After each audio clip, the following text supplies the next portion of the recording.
جی السلام علیکم ورحمۃ اللہ وبرکاتہ۔ رمضان المبارک کی اس مقدس مہینے کی نسبت سے اللہ رب العالمین ہمیں توفیق دے۔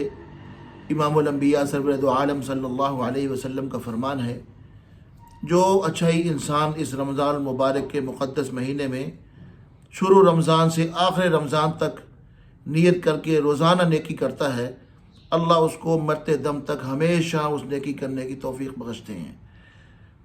اور دوسرا نمبر، اگر کوئی بندہ گناہ کرتا ہے اور رمضان مبارک کے شروع سے آخر تک اس کو چھوڑتا نہیں ہے، توبہ نہیں کرتا، اللہ کو مناتا نہیں ہے، توبہ اور استغفار کر کے اپنی اللہ کی رضا کو حاصل نہیں کرتا، تو ہمیشہ اس گناہ کے اندر مرتے دم تک اس میں پھنسا رہتا ہے۔